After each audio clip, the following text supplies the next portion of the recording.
Halo manusia-manusia berbudaya jagat, kita bertemu lagi di Berita Game Mingguan Jagat. Ya, ada Rama di sini dan waduh, minggu ini ada berita dari live service-nya Spider-Man. Kemudian ada Final Fantasy, kemudian ada Command & Conquer. Kita lihat ya beritanya apa ya. Let's go.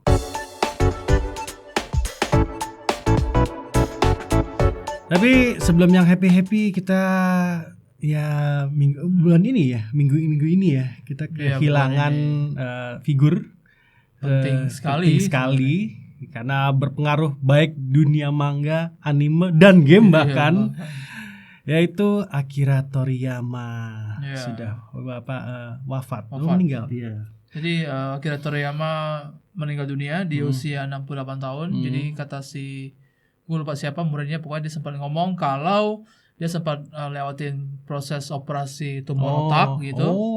Terus memang kondisinya menurun dan akhirnya dia mati gara-gara pendarahan otak kalau nggak salah. Jadi di usia 64 tahun.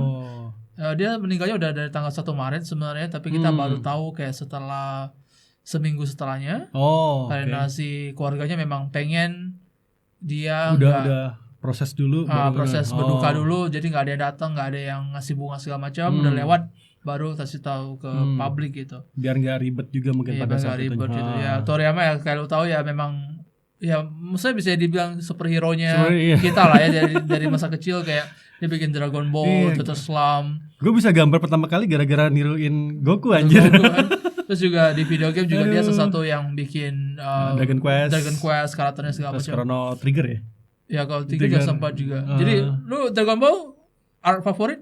Ada apa? Art cerita favorit di Dragon Ball? Art favorit? Ya tentu saja Frieza. Oh lu udah Frieza Super Saiyan pertama berarti? Iya, Super Saiyan 1. Itu kayak jadi pada saat itu Super Saiyan itu sudah kesebar. Tapi kan kita belum masuk ke kita kan.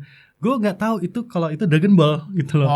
Setelah itu jadi fix ini Super Saiyan bener. Jadi gambar kayak kemarin yang ada katanya Goku rambutnya kuning naik, itu adalah si Goku. Lu baca di manga berarti? Gue baca di manga.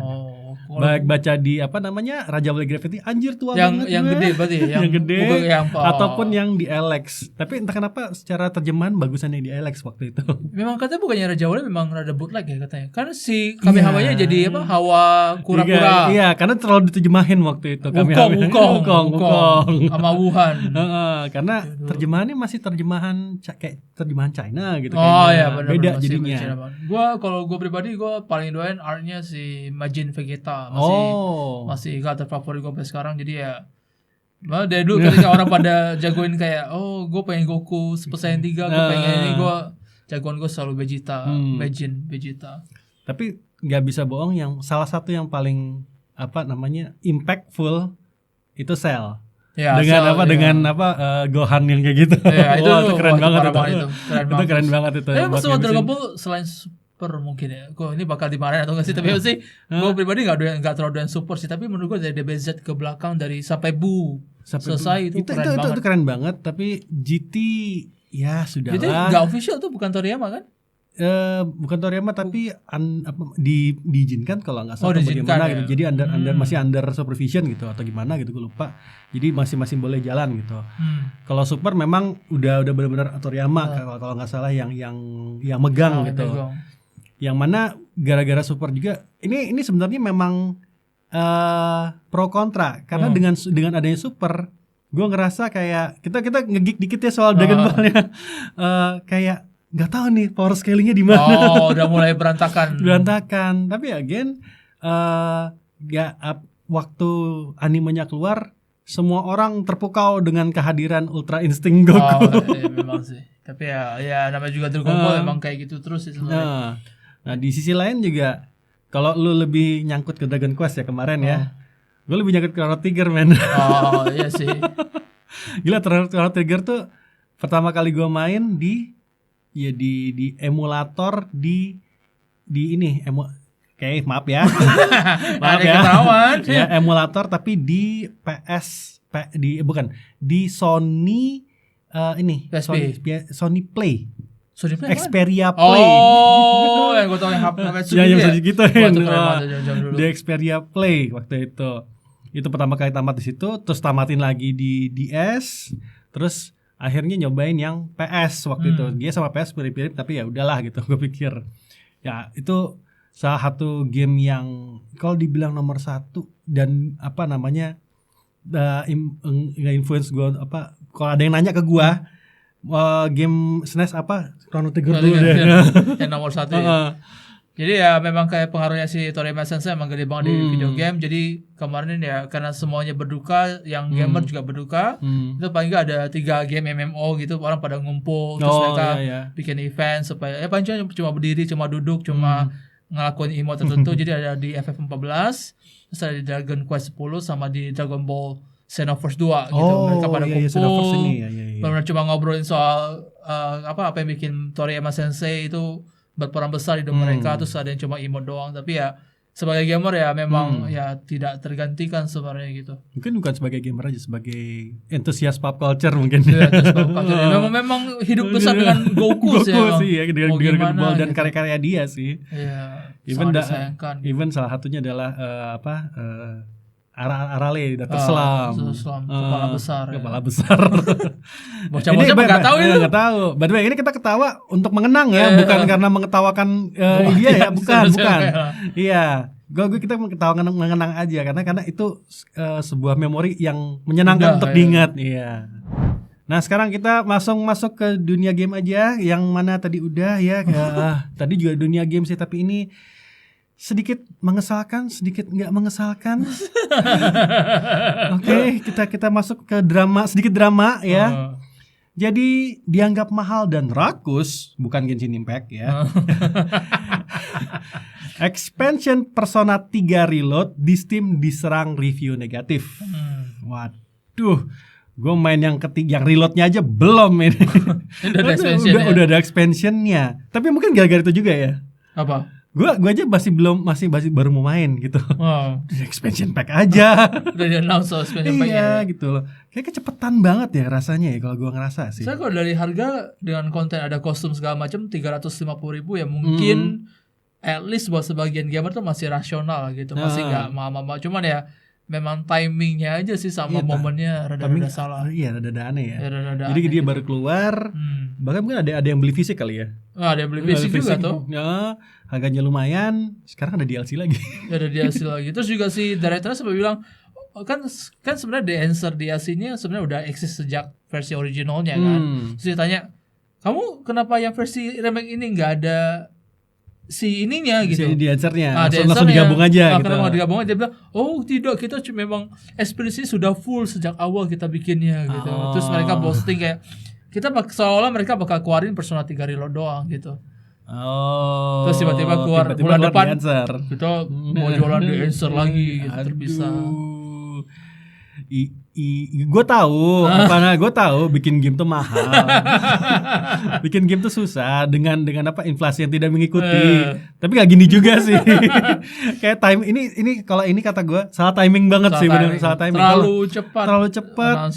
Yang beli belum, yang lagi mau berencana beli belum beli. Yang apa namanya, yang udah beli jadi kesel. Yang udah beli juga belum tentu udah kelar. Soalnya lagi sibuk main yang lain gitu. Terus baru mainnya ya udah keluar lagi. Jangan bahkan mungkin dibundling lagi. Masa gue harus beli lagi? Jadi gue nunggu aja dong. Sebenarnya yang bagian paling parahnya kan pasti ada fans personal di sana yang beli yang versi yang lebih premium kan. Iya. Jadi ada yang premium $100, ada yang versi Aegis itu $200. Itu mereka tidak dapat DLC ini ya. Secara gratis gitu ya. Mereka harus beli lagi gitu. Jadi lu udah beli yang premium, udah beli yang mahal, lu masih harus beli lagi ini. Kalau beli vanilla ya udahlah ya. Tapi kalau yang premium kayak sayang banget sih. Kok enggak sekalian gitu loh. Sega Atlus, what the hell. Ini agak terlalu maruk sih memang. Agak terlalu maruk. Gitu. Kemarin apa namanya Infinite Wealth, gue masih bisa ya sudahlah gitu. Yang New Game Plus aja dia bayar lebih. Tapi kalau ini aduh, Sega Atlus, what the hell. Lu baru beli misalnya kayak beli yang edisi paling mahal, baru lu pajang, lu nikmati, terus tiba-tiba baru liatin berita kayak haji. Gue mesti beli 300.000 lagi. Aduh. Aduh. Gimana Sega tolong please apa ya kalau misalnya 6 bulan atau setahun setelah ini masih nggak masalah ya. Diumumin ya gitu ya. Iya, diumumin masih nggak masalah karena berarti udah ada artis menikmati dan lain-lain gitu. Udah legowo gitu loh. Nah, ini kecepatan cuy. Nah, paling semoga yang versi mahalnya digratisin or something paling enggak. Nah, iya paling itu paling sih. Itu digratisin. Nah, ini senang atau tidak senang? Atau tidak senang nih. Ada di posisi yang senang sih. The trailer game live service Spider-Man bocor. Iya, jadi tapi kita tidak naruh apa-apa di sini ya karena copyright soalnya. Langsung tapi kita bicarakan saja ini. Jadi ya kemarin kan kita tahu sempat si Insomniac ada bocor server kan. Itu banyak data yang keluar. Kita udah tahu mereka project 10 tahun ke depan kayak apa termasuk game X-Men segala macam. Nah, ketika si Sony lagi gila-gilanya pengen nge-push live service, nah Insomniac itu salah satu korbannya in a way. Mereka disuruh bikin Spider-Man live service gitu. Nah, ternyata mereka pakai konsepnya Spider-Verse dan katanya namanya bakal jadi The Great Web. Di kala itu. Tapi ini project udah batal lah. Ini udah dimatiin Sony. Nah, trailernya yang ada di server itu akhirnya bocor disebar di internet dan paling nggak gamer udah ada konsep kira-kira game Spider-Man kayak apa yang bisa mereka expect gitu ya. Basically ya Spider-Man 2 tapi lu bisa main berlima gitu dengan Spider-Man yang beda-beda di gitu. satu kota ya. Jadi kayak GTA enggak sih? Kayak GTA ya, online. Kayak GTA online gitu. Tapi lu bisa swinging bareng terus berantem super villain bareng gitu. Kelihatannya sih memang keren tapi gue nggak yakin bisa sukses sih, bener. Karena kalau si GTA itu ada kayak beli rumahnya, apanya gitu. Benar. Ada gitu-gitunya gitu loh. Kalau Spider-Man, gitu.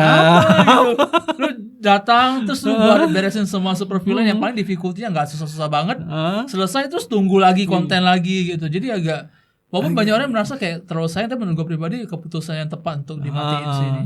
Jadi nggak sayang juga sih, tapi ya daripada buang duit lagi. Iya, daripada buang duit lagi. Terus juga kayak apa ya? Menurut gue Spider-Man lebih cocok single player sih. Iya benar. Ya kan? Lebih cocok single player kalau Spider-Man. Karena ya kan experience-nya kan dari sudut pandang si Spider-Man itu sendiri gitu loh. Bukan kayak bener-bener universe-nya gitu. I mean kemarin yang Marvel Avenger aja. Kecuali mau bikin MMO yang pure misalnya kayak bener-bener MMO gitu ya, nggak ikut gamenya Insomnia gitu, dia will be worse. Tapi kalau yang ini sih kayaknya enggak sih. Tapi kalau dan again MMO superhero aja pada mati udah. Ya masih ada yang paling masih ada yang sempat ngerasain sukses gitu, masih ada lah. Sempat ada tapi itu udah mati juga sekarang. Mati juga gitu. Kayak apa yang DC dulu tuh? DC Universe. Nah, DC Universe juga udah mati. Sepi banget.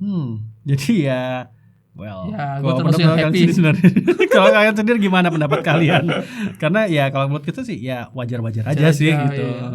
Nah, ini klasik nih. Ini sebenarnya relatable atau enggak gue nggak tahu, tapi gue memilih ini berita gitu karena gue merasa kalau lu gamer seusia gue, gue rasa akan banyak sih karena ini pada zamannya di mana-mana banget. Gaungnya di mana-mana. Si Mesya belum pernah dengar ini enggak? Generals pernah dengar enggak? Generals. Command and Conquer. Oh, iya. Pernah. Pernah dengar Real 2. Main juga. Berarti oke, relevan. Oke, kita pilih ini berita. So basically kita tahu kalau EA itu namanya punya franchise game RTS imba namanya Command and Conquer. Tapi tidak pernah dieksploitasi lebih lanjut setelah Generals 2 batal di masa lalu. Terus juga mereka juga rilisnya juga kayak setengah hati gitu, ada Master Collection. Terus yang dimasuk Steam cuma Real 3 doang sama Command and Conquer 3.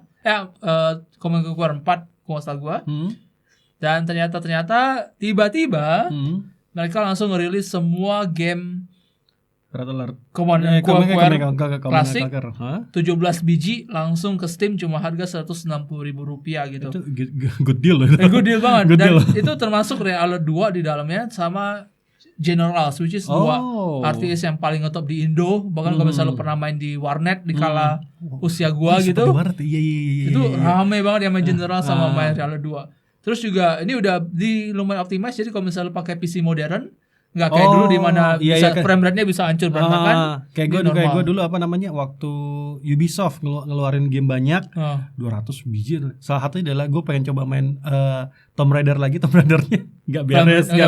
Kalau ini udah lumayan beres, jadi di handle baik, jadi generalnya sama Real 2-nya masih main dalam frame rate yang seharusnya gitu.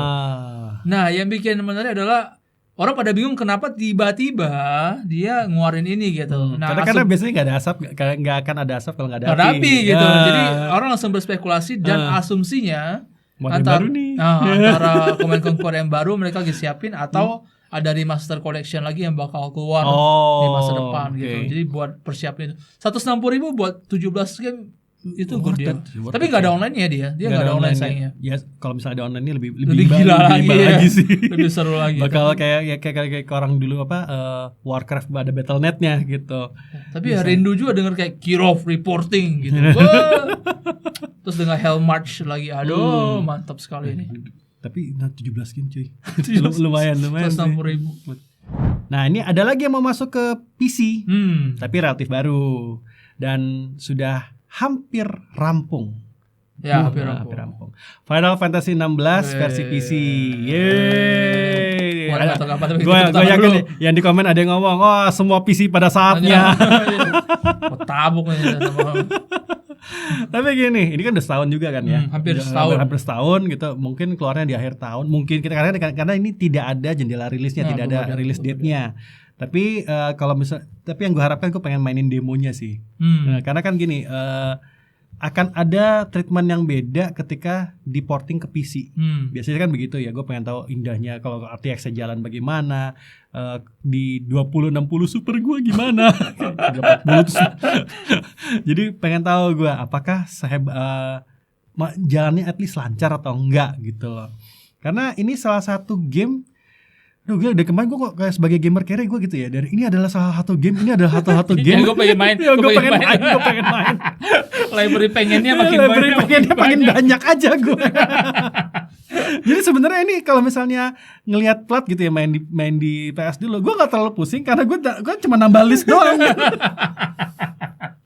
Tapi ini worth it sih 16. Ini menurut gue fun banget. Jadi kalau misalnya mungkin di PC gue berharap sih ada ultra wide karena dia cinematic abis gitu. Dia keren mampus sih. Waktu bisa ngecek tuh coba deh. Bisa ultra wide gitu. Wah, mantep kali bro. Dan di tahun lalu ya tahun lalu juga bagus ya ratingnya dia persepsinya bagus. Musik juga imbang menang kan yang tahun lalu ya. Menang tahun lalu Shisoken. Jadi ini mungkin redemptionnya Square kali ya setelah sebelumnya Forspoken. Bukan Final Fantasy-nya. Sebelumnya kan tidak terlalu berhasil. 15. I'm going to sugarcoat it.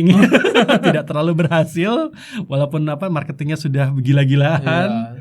Sudah sampai masuk ke Tekken bahkan karakternya si Noctis ya. Ini semoga kalau misalnya ada cameo lucu sih. Karena buat gue siapa nama karakter utamanya? Si Clive. Keren loh. Iya memang keren dan ini salah satu yang ya dari visual indah gitu loh dan klasik sinematik banget ini sumpah. Jadi lu kayak nonton film gitu kalau lu main dari awal sampai itu experience-nya kayak fantasi yang bayangin kalau fantasi jadi layar lebar tuh kayak apa gitu. Terus plus kaiju battle segala macam. Summon-nya tuh benar-benar destruktif abis.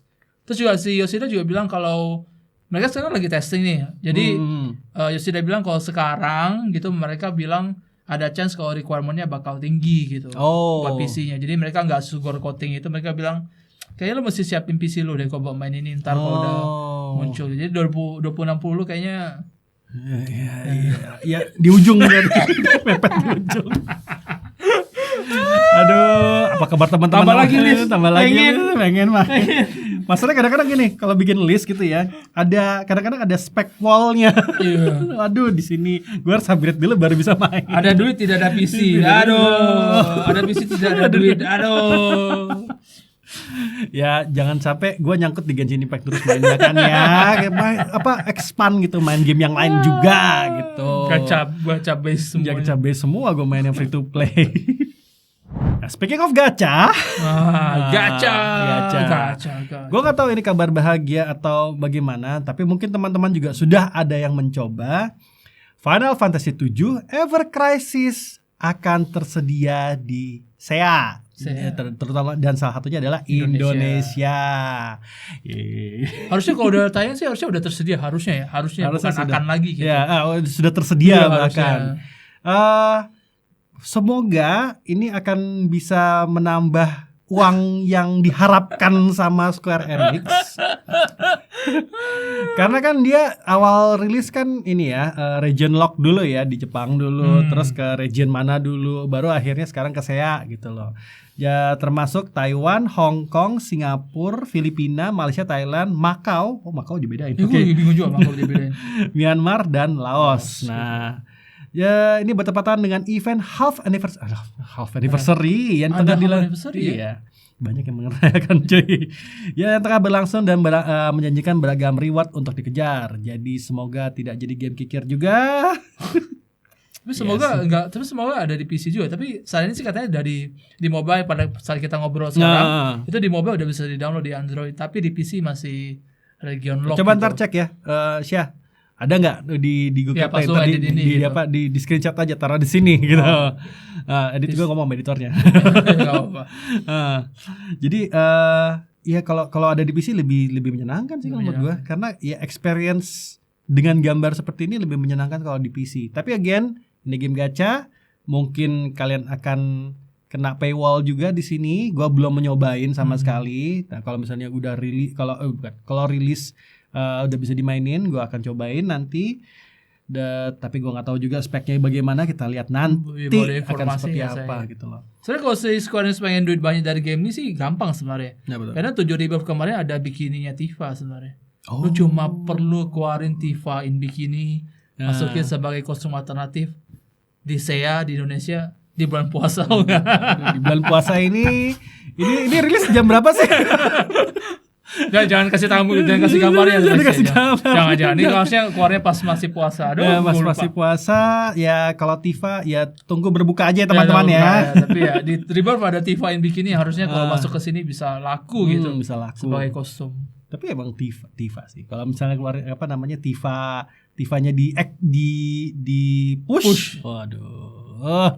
Indonesia berjaya. Bukan semua gamer fantasi berjaya sih. Nah, speaking of Tifa, mantap ini kali. Beta bonus. Ini modder emang luar biasa ya. Ya, ini agak gak biasa sih sebenarnya. Biasanya kan ya nge-mod itu kan tambah seksi atau tambah apa. Ini gede gitu ya. Dia.